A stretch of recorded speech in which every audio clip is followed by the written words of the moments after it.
Hello friends, आपका स्वागत है स्टडी ऑफ एजुकेशन सब्जेक्ट पे। फ्रेंड्स, आशा करती हूँ कि आप सब बहुत अच्छे होंगे। फ्रेंड्स, हम लोग UP H E S C exam assistant professor exam की तैयार प्रिपरेशन कर रहे थे, जिसमें जीएस के 30 क्वेश्चंस पूछे जाते हैं। फ्रेंड्स, 6 वीडियोस ऑलरेडी मैं प्रीवियस पेपर के ले आ चुकी हूँ, जिसमें हम लोग ने 30 क्वेश्चन देखे थे। फ्रेंड्स, इस बीच मैं अपनी वीडियो कंटिन्यू नहीं ले आ पा रही थी, उसके लिए माफ़ी चाहती हूँ। तो फ्रेंड्स, आज की जो क्लास में 7th वीडियोज़ मैं जो ले आऊँगी, जो कि उत्तर प्रदेश लोक सेवा आयोग राजकीय डिग्री कॉलेज परीक्षा 2021 में जो हुई थी, उसके 30 क्वेश्चंस को हम यहाँ देखेंगे। फ्रेंड्स, जो इसमें करंट अफेयर्स हैं वो इतने इंपॉर्टेंट नहीं है, तो उनको मैं यहाँ इस पेपर में शामिल नहीं कर रही हूँ। तो चलिए आइए स्टार्ट करती हूँ। ठीक है, आशा करती हूँ कि ये वीडियो आपको पसंद आएगी।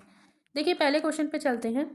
तो पहला क्वेश्चन क्या पूछ रहा है कि निम्नलिखित में से कौन सा सही सुमेलित नहीं है। तो ऑप्शन ए में दिया है आर्टिकल 52, जो कि बता रहा है राष्ट्रपति के निर्वाचन से संबंधित है। बी ऑप्शन है आर्टिकल 51A, जो कि क्या बताता है कि मौलिक कर्तव्य से ये आर्टिकल संबंधित है। आर्टिकल सी मतलब ऑप्शन सी में बता रहा है आर्टिकल 154 के बारे में, जो कि राज्य की कार्यपालिका शक्ति से रिलेटेड है। और डी ऑप्शन में बता रहा है आर्टिकल 165 के बारे में, जो कि बता रहा है राज्य के महाधिवक्ता से संबंधित है। तो बताइए फ्रेंड्स, इसमें कौन सा सुमेलित नहीं है। तो फ्रेंड्स, इसका जो आंसर होगा ऑप्शन नंबर ए, क्योंकि ये भारत के आर्टिकल 52 जो है वो राष्ट्रपति के निर्वाचन से संबंधित ना होकर भारत के राष्ट्रपति के उपबंध से संबंधित होता है। ठीक है, नेक्स्ट क्वेश्चन पे चलते हैं। देखिए, नेक्स्ट क्वेश्चन में क्या पूछा गया है कि मौलिक अधिकारों के संदर्भ में निम्नलिखित कथनों में से कौन सा सही है। तो पहला जो दिया है वो कह रहा है कि संविधान का अनुच्छेद 19(1)(g) भारत के सभी नागरिकों का किसी भी पेशा या व्यवसाय करने के अधिकार को सुरक्षित करता है। दूसरा बता रहे हैं कि संविधान के अनुच्छेद 19(1)(g) के अंतर्गत, यानी 19(1)(g) के अंतर्गत मादक द्रव्यों के व्यवसाय करने का कोई मौलिक अधिकार है। तो नीचे दिए गए कूट में से सही उत्तर चुनिए।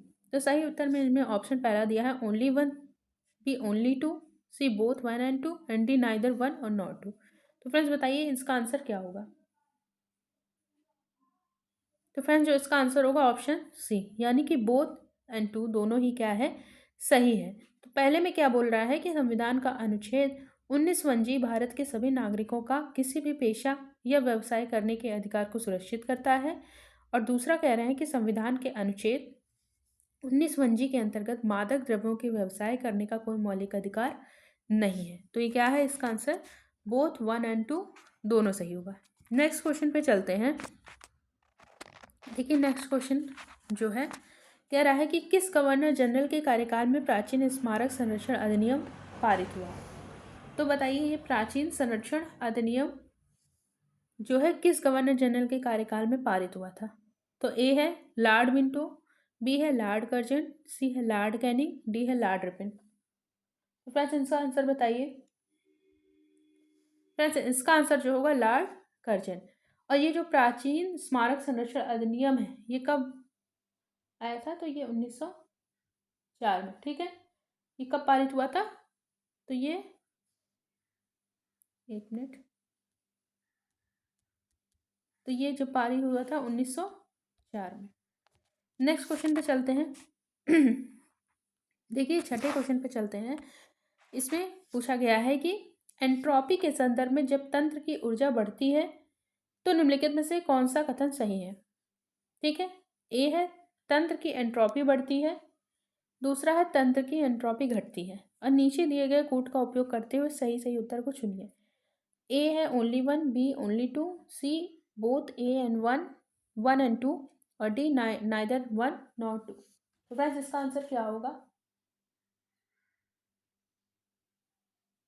तो फ्रेंड्स, इसका जो आंसर होगा ऑप्शन नंबर 1, यानी कि एंट्रोपी के संदर्भ में जब तंत्र की ऊर्जा बढ़ती है तो तंत्र की एंट्रोपी क्या है, बढ़ती है। ठीक है, नेक्स्ट क्वेश्चन पे चलते हैं। तो देखिए, यहाँ कूट का क्वेश्चन है जिसको मिलान करना है, यानी मैच करना है। मैच वाले क्वेश्चन है ये कि सूची 1 को सूची 2 से सुमेलित कीजिए तथा सूचियों के नीचे दिए गए कूट से सही उत्तर को चुनिए। ठीक है, इसमें बोला गया है लिस्ट ए, सूची 1 और सूची 2 दिया गया है, जिसमें ए ऑप्शन है फ्रीऑन, बी है वाटर गैस, सी है रॉकेट ईंधन, डी है टाका। और इधर सूची 2 में दिया गया है द्रव्य hydrogen and liquid hydrogen, tin and lead, lead, सी है प्रशीतक और डी है हाइड्रोजन तथा कार्बन मोनोऑक्साइड। तो इसको एक दूसरे से मिलान करना है। तो फ्रेंड्स बताइए इसको किस तरीके से, क्या इसका मैच होगा। तो देखिए जो इसका यहाँ कोड भी देख लेते हैं। देखिए ऑप्शन यहाँ दिया हुआ है। तो देखिए आइए इसको देखते हैं कि देखिए जो फ्रियान है वो किससे रिलेटेड है, ये है प्रशीतक से, ठीक है। वाटर गैस किससे रिलेटेड है, वाटर गैस रिलेटेड है हमारा हाइड्रोजन एंड कार्बन मोनोऑक्साइड से। रॉकेट ईंधन की बात करें तो ये द्रव्य हाइड्रोजन से रिलेटेड है, और जबकि जो ये सोल्डर करके टाका करके है ये जो रिलेटेड है वो है टीन एंड लेड से। तो क्या होगा इसका ऑप्शन 3412, ठीक है, 3412 यानी ऑप्शन नंबर 1 इसका आंसर होगा। नेक्स्ट क्वेश्चन पे चलते हैं। देखिए ये भी मैच द फॉलोइंग क्वेश्चन से रिलेटेड है, मैच करना है, ठीक है। इसमें लिस्ट 1 लिस्ट 2 दी गई है, जिसमें कि मत्स्य पालन, फूलों की एक पहली लिस्ट में दिया गया है मत्स्य पालन, बी है फूलों की खेती, सी है रेशम के कीड़ों का पालन, डी है अंगूर की खेती, और इधर उसका नाम दिया गया है। तो बहुत इजी है, इसको कोई भी आसानी से मैच कर पाएगा। पहला है रेशम, दूसरा है अंगूर, तीसरा है फ्लावर, और 4 है मतलब फिशरी, यानी कि किस कौन सी चीज़ें किससे रिलेट करती हैं। तो जाहिर सी बात है जब हम मत्स्य की बात करेंगे तो मत्स्य में जो है वो मछली से रिलेटेड है, फूल जो है फूल से रिलेटेड होगा, रेशम की कीड़ों का पालन हम रेशम की बात करेंगे, अंगूर की खेती की बात हम अंगूर से करेंगे। तो इसको तो कोई भी मैच कर लेगा। तो इसका आंसर क्या होगा फ्रेंड्स, तो इसका आंसर होगा डी, आंसर नंबर डी, यानी कि 4 3 1 एंड 2, ठीक है। नेक्स्ट क्वेश्चन पे चलते हैं। ये फ्रेंड्स करंट के क्वेश्चन है तो इनको मैं अभी ले नहीं रही हूँ। तो नेक्स्ट क्वेश्चन पे चलते हैं 12वें क्वेश्चन पे। तो देखिए इसमें पूछा गया है क्या निम्नलिखित में से, 12वें क्वेश्चन पे चलते हैं, निम्नलिखित में से कौन सी नदी मुल्ताई के पवित्र तालाब से निकलती है, ठीक है। निम्नलिखित में से कौन सी नदी मुल्ताई के पवित्र तालाब से निकलती है। तो ऑप्शन बताइए फ्रेंड्स इसमें कौन सी नदी है। तो फ्रेंड्स इसका जो ऑप्शन होगा वो होगा ताप्ती नदी, ठीक है। नेक्स्ट क्वेश्चन पे चलते हैं कि ऑप्शन नंबर 14 पे चलते हैं कि निम्नलिखित में से कौन कौन से स्वराज पार्टी के गठन से संबंधित है।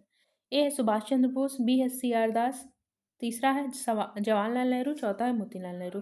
नीचे दिए गए हैं कूट, इनमें सही उत्तर चुनने थे, जिसमें से ए ऑप्शन है दूसरा होगा, दूसरा और चौथा सही है, बी ऑप्शन है दूसरा और तीसरा सही है, सी ऑप्शन है 1 एंड 2 एंड 3 सही है, या डी ऑप्शन है 1 2 3 एंड 4 सही है। तो फ्रेंड्स बताएं।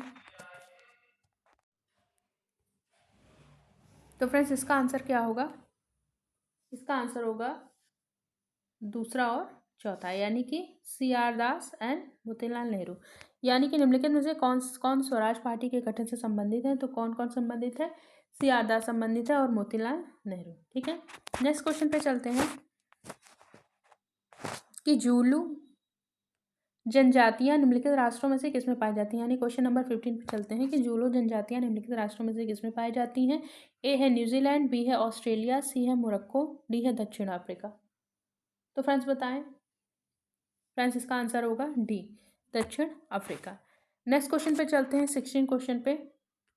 तो 16 क्वेश्चन पे चलते हैं कि पेड़ जड़ से वैसे संबंधित है जैसे धुआं, निम्नलिखित में से किससे संबंधित है। ए है लकड़ी, बी है चिमनी, सी है आग, डी है आतिशबाजी। फ्रेंड्स इसका आंसर दें। तो फ्रेंड्स देखिए जिस तरह पेड़ जड़ से संबंधित है, जड़ से वैसे ही संबंधित है जैसे धुआं आग से, ठीक है। तो इसका आंसर होगा सी। नेक्स्ट क्वेश्चन पे चलते हैं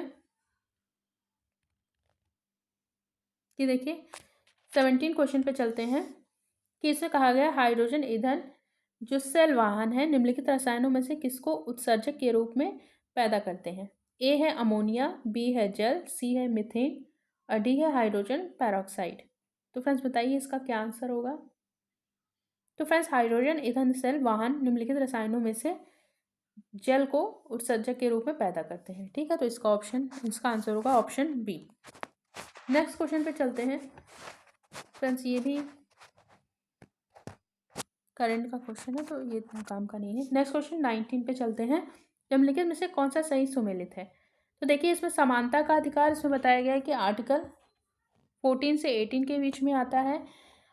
शोषण के विरुद्ध के अधिकार की बात की गई है, तो इसमें बताया गया अनुच्छेद 20 से 22 के में आता है। धार्मिक स्वतंत्रता के अधिकार की बात की, इसमें बताया गया अनुच्छेद 25 से 28 के बीच में आता है, मतलब कि इसमें आता है। और सांस्कृतिक और शैक्षणिक स्वतंत्रता के अधिकार की बात की गई, इसमें अनुच्छेद 29 से 30 में आता है। तो फ्रेंड्स बताइए कि इसमें कौन सा सुमेलित नहीं है, यानी कौन सा रॉन्ग है। तो फ्रेंड्स बताएं इसमें क्या आंसर होगा। तो फ्रेंड्स इसका जो आंसर होगा, आंसर बी, क्योंकि जो शोषण के विरुद्ध अधिकार जो है वो अनुच्छेद जो है 23 से 24 के बीच में आता है। ठीक है, तो इसका आंसर ये सही होगा, ना कि 20 से 22 के बीच में। इस तरह इसका आंसर जो होगा ऑप्शन नंबर बी। तो नेक्स्ट क्वेश्चन पे चलते हैं। देखिए क्वेश्चन नंबर 20 पे चलते हैं। इसमें कहा गया है कि अधिकतर रेगिस्तानी पौधे रात के समय पुष्पित होते हैं, क्योंकि उनमें ए ऑप्शन है, उनमें फूल खिलना कम तापमान द्वारा नियंत्रित होता है। बी ऑप्शन है वे चंद्रमा की दशाओं के प्रति संवेदनशील होते हैं। सी ऑप्शन है रेगिस्तानी कीड़े दिन के समय फूलों को खा जाते हैं। या डी ऑप्शन है रेगिस्तानी कीड़े रात के समय सक्रिय होते हैं।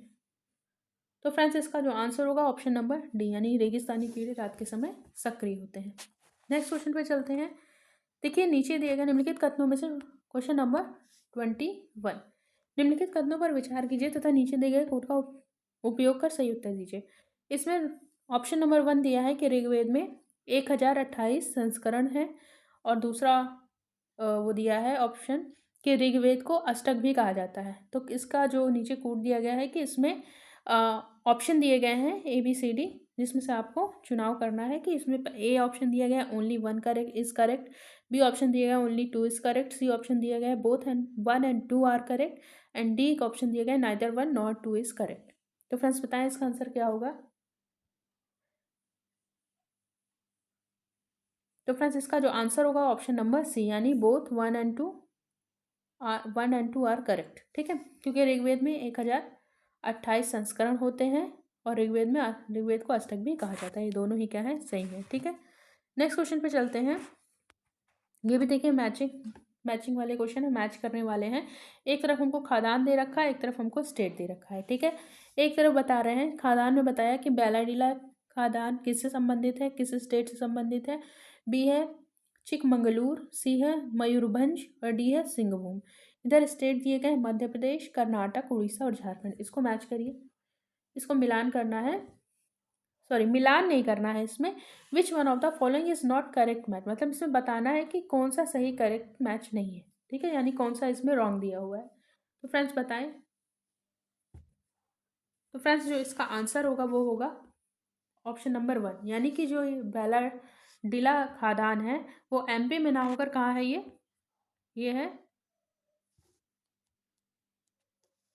है छत्तीसगढ़ में। कहाँ है, ये है छत्तीसगढ़ में। ठीक है, तो ये बैलाडीला जो खादान है, वहाँ का खादान जो है ये कहाँ है, छत्तीसगढ़ में है, ना कि MP में, मध्य प्रदेश में। ठीक है, नेक्स्ट क्वेश्चन पे चलते हैं।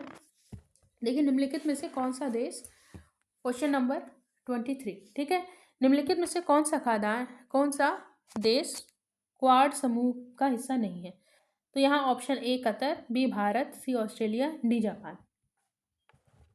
देखिए क्वाड की बात करें तो देखिए इसमें जो है 4 देश आते हैं, जो कि इस समूह में 4 देश आते हैं। ये पहला जो है हमारा क्या है,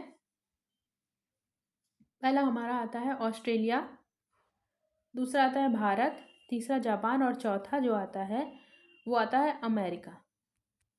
ठीक है, चौथा जो आता है वो आता है अमेरिका, ना कि कतर। तो इसका आंसर क्या होगा, कतर। ठीक है, इसमें पूछा गया निम्नलिखित में से कौन सा देश क्वाड समूह का हिस्सा नहीं है, तो वो क्या है आंसर इसका, कतर। नेक्स्ट क्वेश्चन पे चलते हैं। देखिए इसमें भी हमको मैच करना है। तो देखिए इसमें सूची 1 एंड सूची 2 दिया गया है, जिसको सुमेलित करना है। ठीक है, सूची 1 और सूची 2 देखिए। सूची 1 में हमको दिया है चैलेंजर गर्त, डॉल्फिन उभार, सी है चैलेंजर उभार, डी है चागोस कटक। और यहाँ लिस्ट 2 में दिया गया है हिंद महासागर। ये किस किस महासागर से ये सारी चीज़ें रिलेट करती हैं। दूसरा है दक्षिण अटलांटिक महासागर, तीसरा है उत्तरी अटलांटिक महासागर, फोर्थ है उत्तरी पूर्वी प्रशांत महासागर। तो फ्रेंड्स बताएं। तो फ्रेंड्स अगर हम बात करें चैलेंजर गर्त की, तो ये रिलेटेड है उत्तर पूर्वी प्रशांत महासागर से, ठीक है, ऑप्शन 4 से। डॉल्फिन उभार की बात करें तो ये उत्तरी अटलांटिक महासागर से रिलेट करती है। चैलेंजर उभार की बात करें तो यह दक्षिण अटलांटिक महासागर से मैच करती है। और लास्ट चागोस कटक, वो हिंद महासागर से। तो फ्रेंड्स इसका जो आंसर होगा वो आंसर होगा 4321, यानी option number B. Next question पे चलते हैं।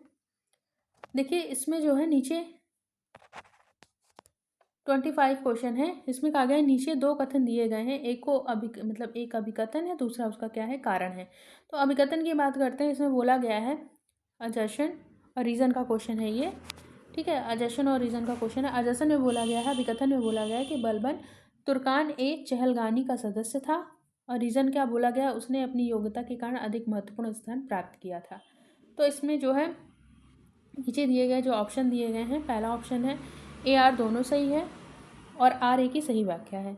दूसरा ऑप्शन दिया है कि ए आर दोनों सही है परंतु आर ए की सही व्याख्या नहीं है। सी ऑप्शन दिया है ए सही है आर गलत है, और डी ऑप्शन दिया है ए गलत है आर सही है। तो फ्रेंड्स बताएं इसमें कौन सा सही होगा। तो फ्रेंड्स इसका जो आंसर होगा बी, क्योंकि अगर अभिकथन की बात करें तो बलबन तुर्कान ए चहलगानी का सदस्य था, ये एकदम सही है।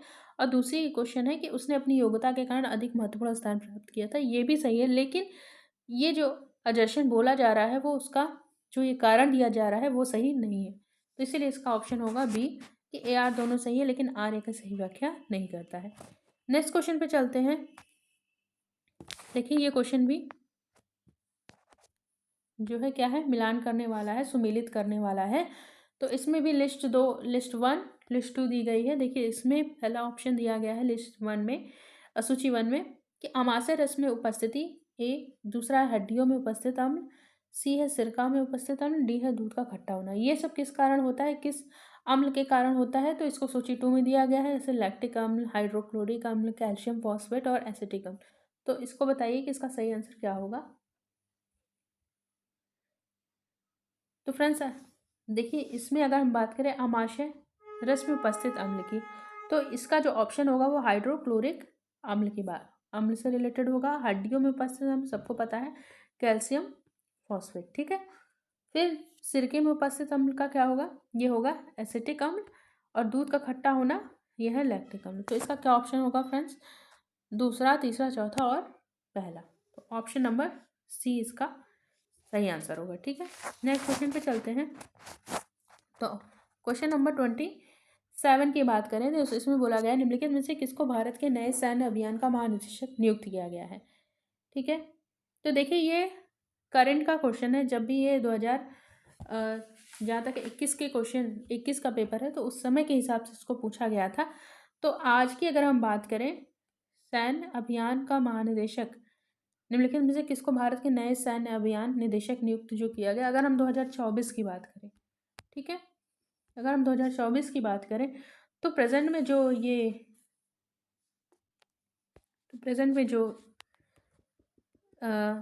ये लेफ्टिनेंट जनरल की बात करें कि नए सैन्य अभियान के महानिदेशक जो है वो है राजीव घई। कौन है, एक मिनट, कौन है, राजीव घई, ठीक है। कौन है प्रेजेंट में, lieutenant general Rajiv Ghai. Next question पे चलते हैं। तो देखिए 28 क्वेश्चन है। निम्नलिखित में से कौन सा कथन मुद्रा संकुचन के अर्थ का सही व्याख्या करता है। तो ए है, यहाँ बात हो रही है मुद्रा संकुचन की, तो ऑप्शन ए है मुद्रा का मूल्य बढ़ रहा है, बी है कीमतें बढ़ रही हैं, सी है रोजगार बढ़ रहा है, या डी मुद्रा आपूर्ति बढ़ रही है। तो फ्रेंड्स इसका जो आंसर होगा ऑप्शन ए कि मुद्रा का मूल्य बढ़ रहा है। नेक्स्ट क्वेश्चन पे चलते हैं। क्वेश्चन 29 पे कि निम्नलिखित में से कौन सा कथन सही है, मराठों के संदर्भ में निम्नलिखित में से कौन सा कथन सही है। ऑप्शन ए, मराठा चौथ और सरदेशमुखी के रूप में कर वसूल करते थे। दूसरा है, मराठों ने 1761 में पानीपत के द्वितीय युद्ध में भाग लिया था। अब इसमें आपको सही उत्तर चुनना है। जी 4 ऑप्शन दिए हैं, ए बोल रहा है only 1, B only 2, C both 1 and 2, D neither 1 और नॉट 2। तो फ्रेंड्स इसका जो आंसर होगा वो होगा ओनली 1। तो क्योंकि इसमें बोला जा रहा है कि मराठा चौथ और सरदेशमुखी के रूप में कर वसूल करते थे, जो कि एकदम सही है। और दूसरा बोला जा रहा है कि मराठों ने 1761 में पानीपत के युद्ध में भाग लिया, जो कि गलत है। ठीक है, नेक्स्ट क्वेश्चन पे चलते हैं। नेक्स्ट और लास्ट क्वेश्चन है, 30 क्वेश्चन है। इसमें पूछा जा रहा है कि नीचे दो कथन दिए गए हैं। एक मतलब इसमें भी अजशन और रीज़न का ये क्वेश्चन है, जिसमें अभिकथन बोला गया है कि नर्मदा नदी अपने मुहाने पर डेल्टा का निर्माण करती है। इसका रीज़न क्या दिया जा रहा है कि यह एक भ्रंश घाटी से बहती है। तो फ्रेंड्स इसका आंसर देखिए, इसमें दिया गया है कि ए आर दोनों सही है। आर ए की सही व्याख्या है। बी है ए आर दोनों सही, लेकिन आर ए की सही व्याख्या नहीं है। सी है ए सही है परंतु आर गलत है। डी है आर मतलब ए गलत है और आर सही।